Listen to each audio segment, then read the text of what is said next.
তুমি আমার মতো একটা চালচুলাহীন খয়রাতিরে কেন বিয়ে করলে? আমার জামাইয়ের দরকার সেই জন্য। Hey guys, welcome to my channel. বরাবরের মতো নিউ নাটকের ধামাকা নিয়ে চলে আসলাম। আমারে একবার জামাই বাবাজি বলে ডাক দেন। অসম্ভব, আমি তোরে জামাই হিসেবে মানি না। তুই এই নাটকটি আপনারা কোথায়, কখন, কোন চ্যানেলে দেখতে পারবেন সম্পূর্ণ আপডেট জানতে হলে চ্যানেলটি সাবস্ক্রাইব করে ভিডিওটি দেখতেই থাকেন।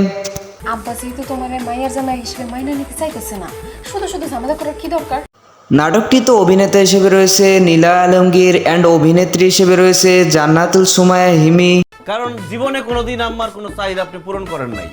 খুবই সুন্দর একটি নাটক আসতে চলেছে অ্যান্ড এই নাটকটির নাম দেওয়া হয়েছে জামাই শ্বশুরের লড়াই। নাম বলো। নাম হচ্ছে বরকত মিয়া, আপনি আমার স্বামী। আমার মতো এই নাটকের গভীর অপেক্ষায় কে আছেন অ্যান্ড এই জুটির নাটক দেখতে কার কার ভালো লাগে অবশ্যই কমেন্টে বলে যাবেন। তো গাইস, এই ছিল আজকে নিউ নাটকের আপডেট। তো ভিডিওটি ভালো লাগলে লাইক, কমেন্ট, সাবস্ক্রাইব করতে ভুলবেন না। দেখা হবে পরবর্তী নতুন কোনো ভিডিওতে। ততক্ষণ পর্যন্ত ভালো থাকবেন। আল্লাহ হাফেজ।